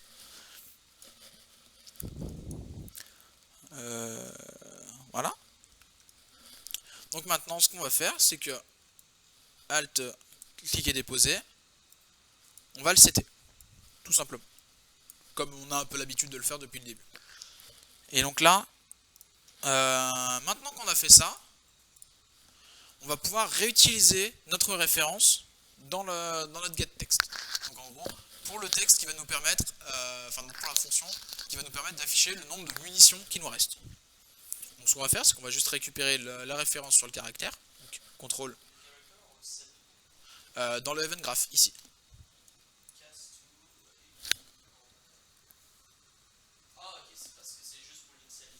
c'est ça. C'est dans le constructeur de tout le HUD en fait.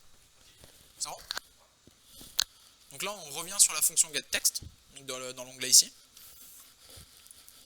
Et ce qu'on va faire, c'est qu'on va juste faire un get munitions. Et là, lui, ce qu'il veut, c'est une variable de type texte. Nous, on a un int.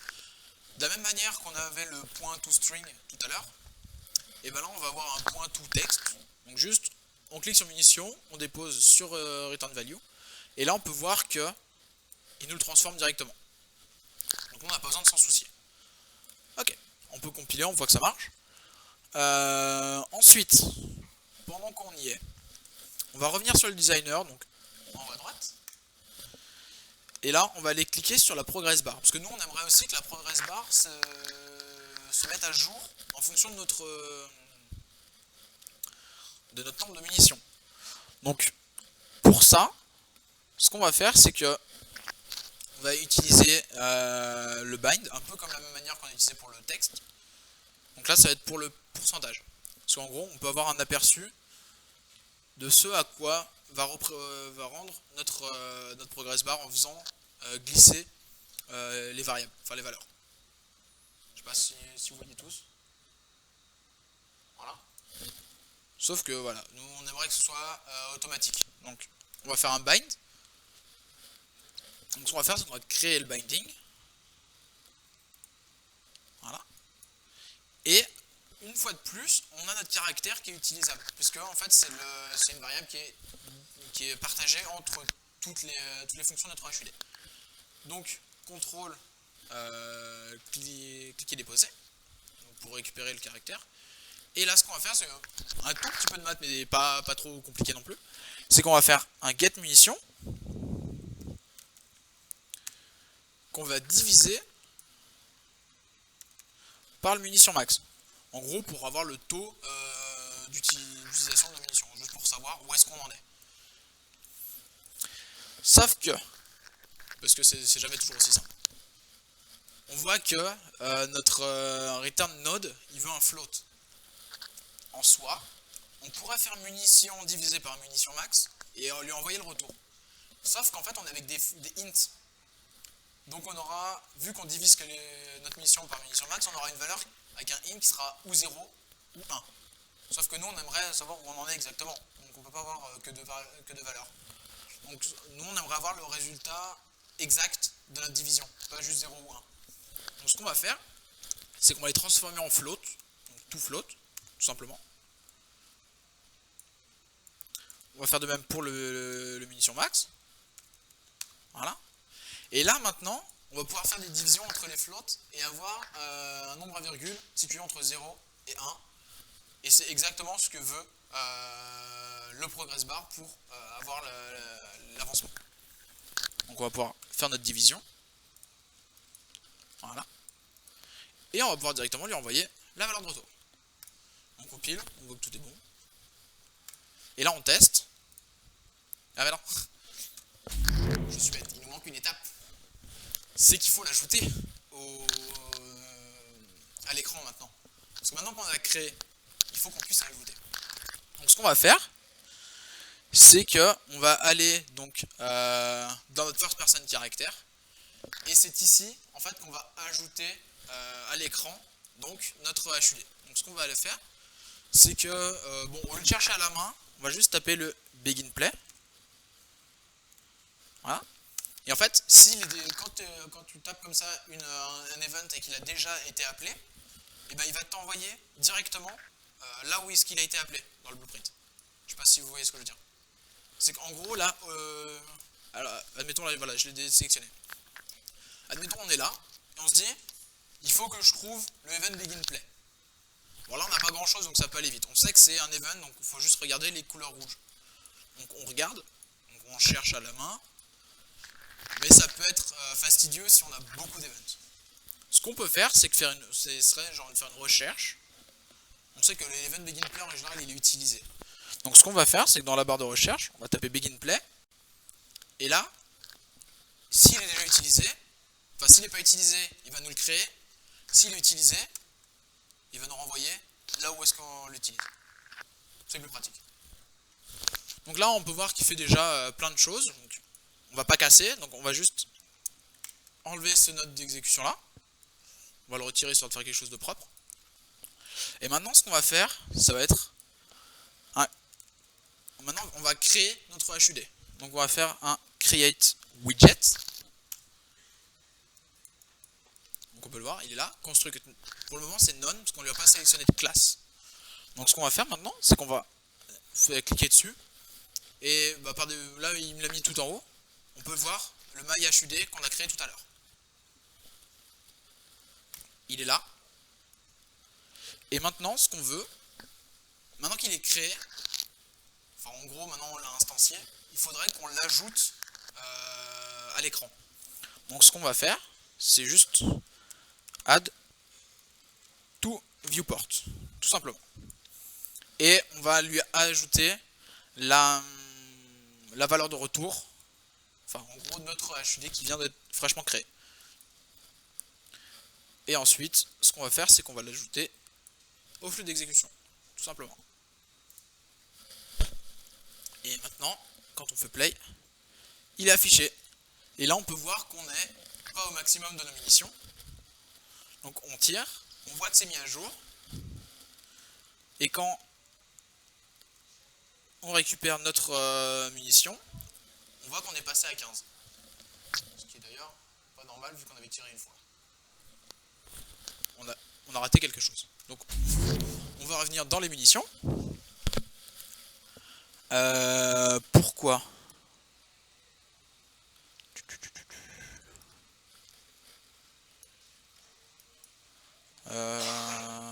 Ah, je sais. Parce qu'on a été bête. Enfin, j'ai été bête. Enfin, vous êtes pas bête, non, c'est moi. En fait, ce qu'on a fait, c'est que on a vérifié toutes nos valeurs de condition, mais en fait, une fois qu'on avait récupéré les munitions, bah, elles étaient toujours là. Ça fait que si tu passes plusieurs fois dessus, il va te les mettre plusieurs fois. Donc ce qu'on va faire, c'est qu'une fois qu'on a récupéré les munitions, on va les supprimer avec un destroy actor. Et dans tous les cas, on va le destroy. Donc les deux pins vont arriver au même endroit. Là. Pardon ? Dans First Person Character, tu vas au Event Begin Play, tu tires dessus, en gros, tac. Tu fais Create Widget, il est là. Donc ensuite, il va te sortir ce menu-là. Et dans la classe, il faut que tu choisisses le HUD que tu as créé. Et une fois que tu as fait ça, là, il va t'envoyer une référence sur le HUD. Et il faut que tu l'addes au viewport. Et ensuite, tu reprends le flux d'exécution tel qu'il était avant. Tu me diras si c'est bon. En fait, faut que tu... Regarde, on va le refaire ensemble. On va partir de return value.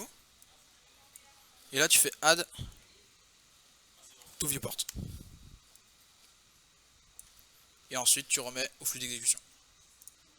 C'est ça, on pourrait pas faire add to viewport sur n'importe quel objet, il faut vraiment que ça soit de la classe. Exactement.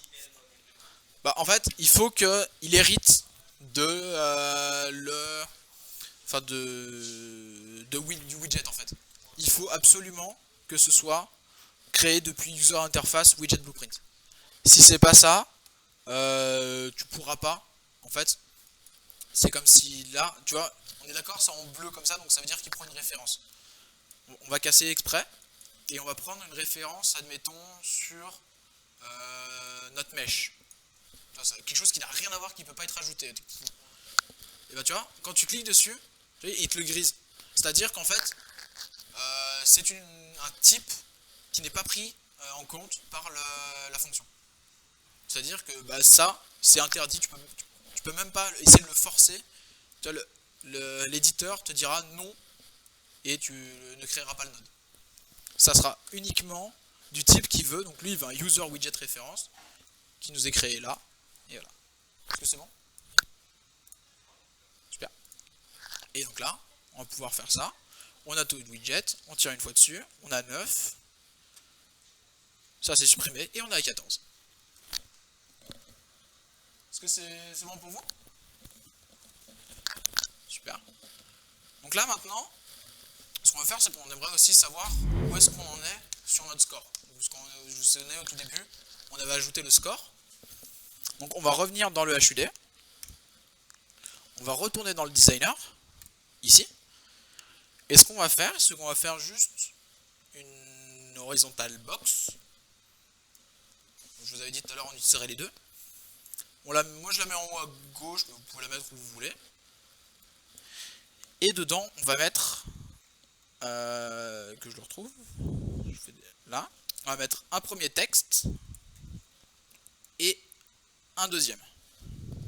Donc les deux, on va les mettre en fil, comme ça ils ont exactement les deux le même espace dans l'horizontal box. Le premier, on va l'appeler score, tout simplement. Et le deuxième, en fait, ça va être celui qui va nous permettre d'afficher le score où on en est exactement. Donc pour ça, un peu comme on a fait pour les munitions, on va faire bind, on va faire un create binding. Et là, encore une fois, on a notre référence sur le caractère. On fait ça, on fait get score, et là on peut l'afficher directement. Et une fois qu'on a ça, maintenant quand on va pouvoir jouer, on a notre score qui est affiché en haut à gauche. Et quand on tire, on est passé à 10.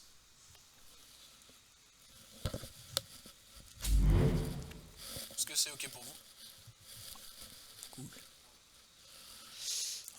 Maintenant on va pouvoir enlever notre print qu'on avait ici. Hop, histoire d'avoir toujours un affichage propre. Parce que sinon on se retrouve avec des millions de prints et on sait jamais où ils sont, c'est galère.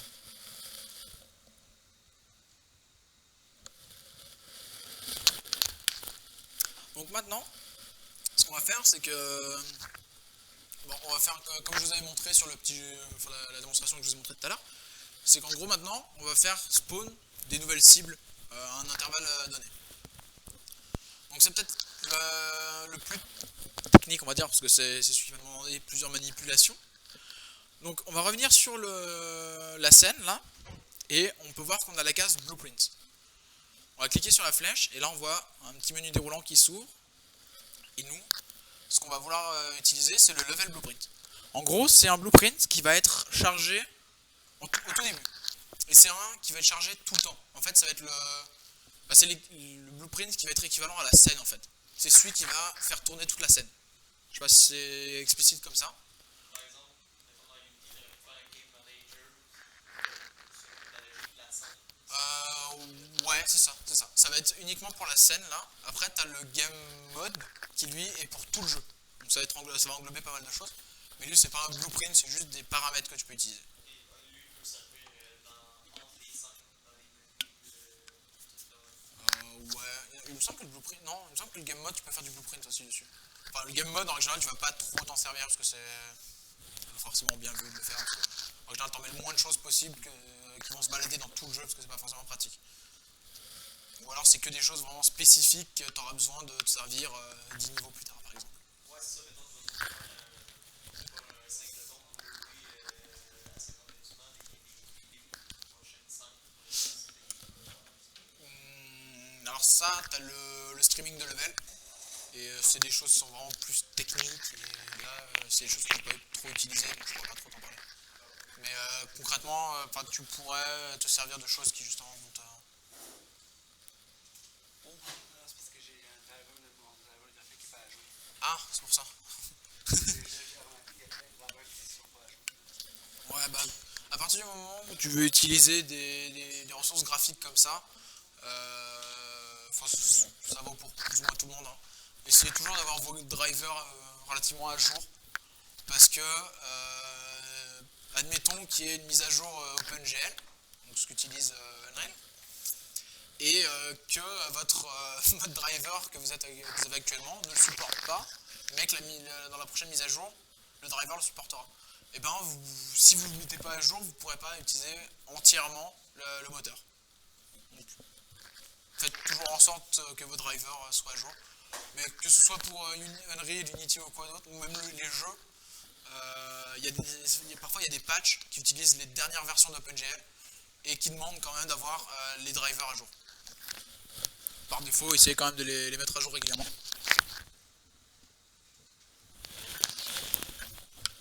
C'était le petit moment hardware. Donc on va revenir sur notre level blueprint. Donc bah, par défaut, là pour le moment on n'a rien. Voilà, on peut le voir, hein, il est complètement vide. Nous ce qu'on va rajouter, ça va être un genre de timer qui va dire bah, toutes les demi-secondes par exemple, bah, on va faire pop un nouveau cube. Jusque là ça va. Bah, ce qu'on va faire, c'est qu'on va faire on va créer notre event tick. Donc là c'est ce qui va être appelé quasiment à toutes les frames. Enfin non, il me semble que c'est l'event tick, c'est toutes les frames. Et en gros, là on a notre delta seconde. En fait ça va être pour dire combien de temps il s'est passé depuis la dernière frame. Et en gros, nous c'est ça qu'on va se servir pour dire ok, bah à chaque fois on va l'ajouter et on va pouvoir savoir combien de temps il s'est écoulé dans notre jeu en fait. Juste en calculant combien de temps s'est écoulé entre chaque frame. C'est pas forcément la technique la plus optique, mais pour un jeu de toute petite envergure comme ça, au moins pour débuter, ça nous permet de faire un timer en pas trop longtemps.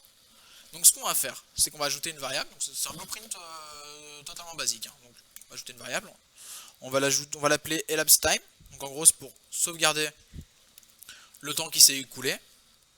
On va le mettre en float. Voilà. Et là maintenant ce qu'on va faire, c'est que on va le set et on va le get. Et en gros ce qu'on va faire, c'est qu'on va ajouter delta seconde à notre temps écoulé. Donc par défaut il est à 0, donc à chaque frame il va ajouter combien de temps il s'est passé.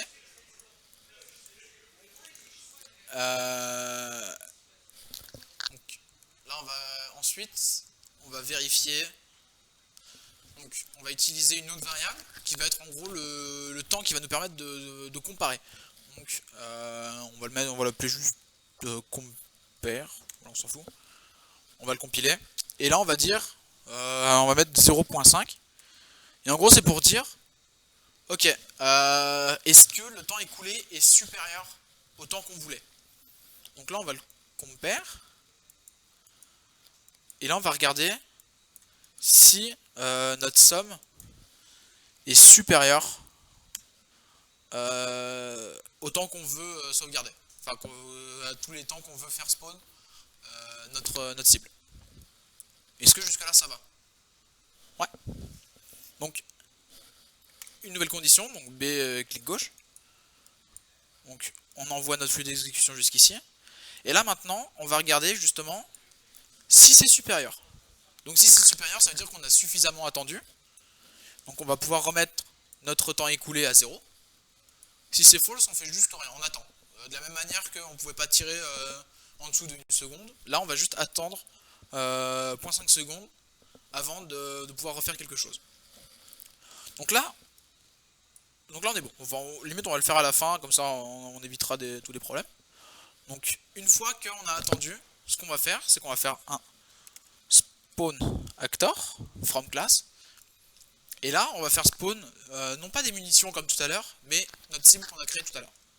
Donc on va aller ici et on va chercher la cible. Voilà. Et là c'est là que ça va être relativement technique. C'est que une fois de plus faut lui définir une transformation. Donc nous ce qu'on va faire à ce niveau là, c'est qu'on va reprendre le pin de ce côté là, on va faire un make transform. Et là on va prendre la location et là on va pas l'ajouter, enfin on va pas la setter à quelque chose de défini, parce que sinon ça veut dire que ça spawnerait toujours au même endroit. Nous ce qu'on veut c'est que ça arrive à un endroit plus ou moins aléatoire. Donc ce qu'on va faire c'est qu'on va faire un make vector, et donc là on a 3 floats, x, y, z. Donc en gros les positions où on pourra faire spawn notre cible. Donc là maintenant on aimerait que ce soit aléatoire. Donc on a les fonctions random qui existent. Random. Et là, vous pouvez voir, on a beaucoup de random. Donc nous, on a besoin uniquement du random float. Mais si on utilise random float, ça va être entre moins la valeur maximale d'un float et plus la valeur maximale d'un float. Nous, on n'a pas encore des coordonnées suffisamment grandes comme ça. Notre jeu n'est pas encore suffisamment grand. Donc, ce qu'on va faire, c'est qu'on va prendre un float in range. Pour lui dire, en gros, on le veut entre la valeur min et la valeur max. Donc, nous, on va le mettre entre moins 200 et 200. Parce que c'est à peu près la taille du carré de jeu qu'on a dans notre scène. Donc, on va pouvoir le mettre en X. On va pouvoir faire un autre random. Donc random float in range. Là on va faire exactement la même chose pour le Y. Et là il y a une petite spécificité qui est à prendre en compte. C'est que si on vient sur la scène et que par exemple on prend notre sol par exemple. Non mais là ça voilà, par exemple lui, ce cube là, il est en moins 650. C'est-à-dire que si on met un Y, enfin on lui met un Z en 0, il va se retrouver tout là-haut. C'est pas super pratique. Donc ce qu'on va faire, hop, on va revenir ici. Ce qu'on va faire, c'est qu'en fait on va le mettre à la hauteur de la vue de notre joueur. Donc ce qu'on va faire, c'est qu'on va récupérer. De toute façon ils sont marqués là, donc c'est X, enfin Z est en haut, et après X et Y en haut, comme ça. Bah, c'est... Non, en fait c'est une convention qui a été utilisée en 3D. C'est... Ouais, c'est ça. En fait, t'as la convention main gauche et la convention main droite, c'est-à-dire que la main gauche, en fait, quand tu prends ta main comme ça, là t'as les trois axes, X, Y, Z. Ou comme ça, X, Y et Z. En gros, c'est pour savoir si dans quel est le positif et le négatif. C'est un petit truc à prendre, en fait, c'est juste, tu mets comme ça, comme ça. Z sera toujours en haut. Ça, faut le comprendre. Après, c'est juste pour situer X et Y. C'est que tu as la main gauche ou la main droite. C'est-à-dire qu'en gros, ta main gauche, le positif en Y sera comme ça. Et main droite, ton positif en Y sera comme ça. Mais de toute façon, ça c'est juste des petits tips à savoir. Mais de toute façon, il y a des conventions aussi qui ont été ajoutées, qui sont les codes couleurs. C'est-à-dire que le X sera en rouge, le Y sera en vert et le Z sera en bleu. Et en fait, quand tu vas cliquer sur un objet, bah, tu vois que la flèche va pointer vers le positif du X. Le vert va pointer vers le positif du Y et le Z va pointer vers le positif du Z. Ça fait que tu peux quand même déjà t'y retrouver un petit peu mieux. Mais si t'as pas envie de cliquer sur n'importe quel objet, bah tu peux voir en bas à gauche, ici, tu as les axes. Et qui font une rotation en même temps que ta caméra. Et en gros, là le X pointe vers le positif, le Y pointe vers le positif, le Z pointe vers le positif. Ça permet aussi de t'y retrouver un petit peu dans où est-ce que t'en es. Est-ce que ça c'est clair ou... Oh, ouais, c'est sûr que de toute façon, les axes, c'est drôle quand je pense toujours au Y en haut. Ouais, parce qu'en fait, on est habitué aux représentations 2D où X est comme ça et Y est comme ça. Sauf que bah, si tu fais de la 2D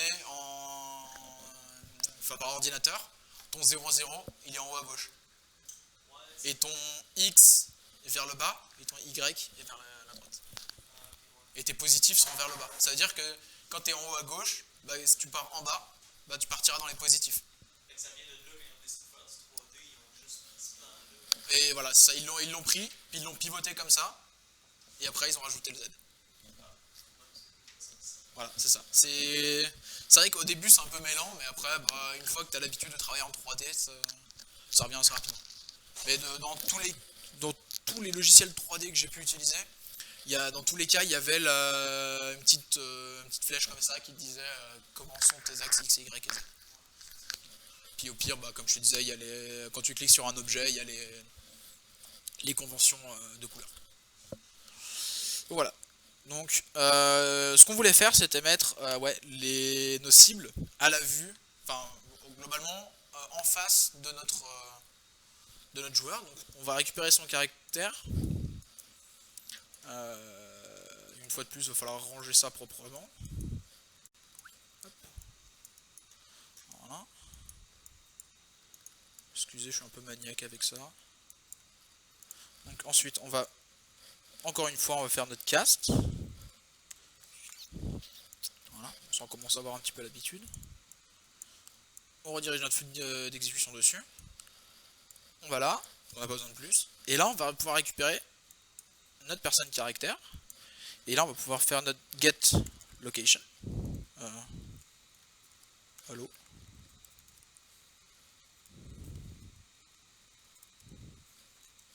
Ah, c'est get actor location. Voilà. Là, on a notre location de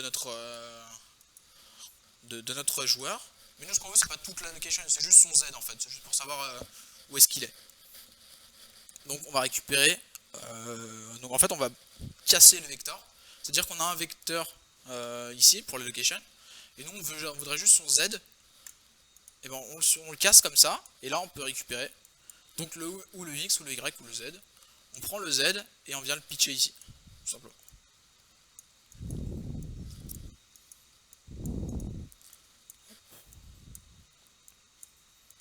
Yay.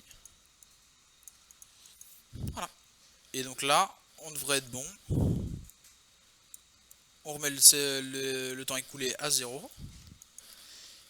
Et si tout se passe bien... Oh, ça ne se passe pas bien. Il y a quelque chose qui va pas.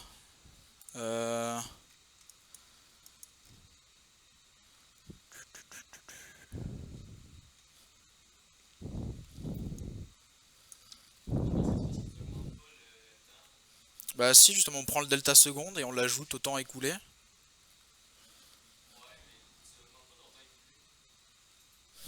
Bah si. Ah oui, oui, t'as raison. T'as raison, tu as entièrement raison. C'est mon erreur. Ok, bien joué. Tac.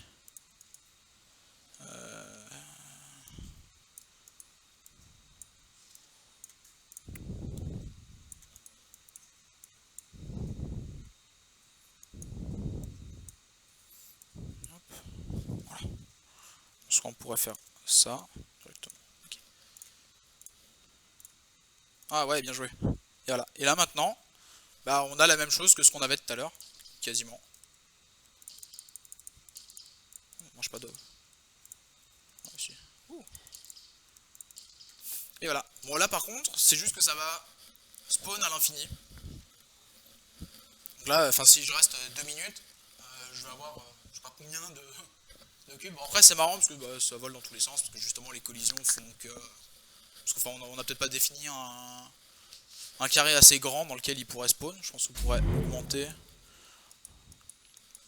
Après c'est assez facile d'augmenter, tu fais juste bah, moins 300. Ah non, je suis con, c'est pour ça. On va remettre moins 200. J'ai pas seté ces valeurs là, donc on va mettre moins 200. Et 200. Parce que là ils spawnaient tous sur le même axe en Y en fait. C'est pour ça qu'ils étaient tous au même endroit. Voilà. Bon après ça reste quand même qu'au bout d'un moment ils sont tous au même endroit. Mais bon après ça c'est juste du tweak, c'est juste c'est des modifications à ajouter au fur et à mesure. Donc on va rajouter rapidement une cinématique de fin, pas une cinématique mais un petit écran de fin, juste histoire de dire bah, à quel moment t'as perdu.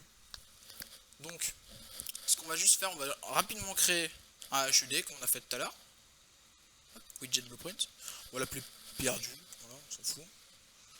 On va prendre une box, on s'en fout de savoir si c'est une horizontale ou une verticale. On les tire pour que ça prenne à peu près toute la taille. Et ensuite on va lui mettre une encre, en fait c'est pour dire, peu importe ce qui se passe, tu prendras tout l'écran. En fait en gros c'est pour l'attacher, pour au cas où tu aies plusieurs résolutions d'écran, où est-ce qu'il sera placé dans le monde, tout simplement. Mais la grosseur d'objet comme tel, est-ce qu'il scale? Bah, avec les encres justement oui. Ok. En fait, Pas d'encre, c'est pixel perfect. c'est ça, c'est ça. Si tu mets pas d'encre, il va juste dire bah voilà, j'ai une case de 100 par 100 par exemple. Et elle sera toujours, et elle sera à cet endroit-là. Et en gros, peu importe la résolution, tu auras une case de 100 par 100 à cet endroit-là. Alors que si tu mets une encre, il va pouvoir s'adapter. Il y a souvent moyen de dire aussi, adapte-toi à la position avec l'encre, mais pas à la grosseur. Ouais, bah en fait, c'est ça, tu vas pouvoir utiliser des différentes encres comme ça. Et après, tu peux mettre plein de choses. Puis après, tu as même le Z-order, en gros, c'est pour savoir lequel tu vas le mettre en premier plan. Par exemple, si tu veux en superposer plusieurs, bah au lieu que ce soit tout au même endroit et que ça fasse des trucs pas beaux, bah, tu peux les mettre en devant. Par exemple, pour si tu veux cliquer sur, enfin, pour que ce soit une interface interactive sur laquelle tu puisses cliquer en fait. Si tu les mets tous au même plan, bah, tu pourras pas savoir sur laquelle tu vas cliquer. Alors que si tu as juste besoin d'un texte et d'un bouton par exemple, bah, tu mets le bouton en avant, comme ça tu peux cliquer. Il y a des trucs comme ça, mais les Z-order en général, tu vas t'en servir quand, au bout d'un moment, enfin avec plusieurs expériences au début, tu vas pas t'en servir. Donc là, une fois qu'on a notre box, on ajoute un texte. On va juste lui dire que tu files et que tu vas jouer au centre. On va le mettre là, voilà. En fait, c'est juste histoire que le texte soit centré. On va l'écrire perdu. Bon, vous avez perdu. Voilà. On va l'écrire en rouge parce qu'il a perdu. Voilà. Donc là, on a notre HUD. Et là, ce qu'on va faire, c'est qu'on va pas le créer tout de suite, parce que sinon ça marquerait dès le début, vous avez perdu. Donc ce qu'on va faire, ça va être ici, dans le level blueprint, à chaque fois, donc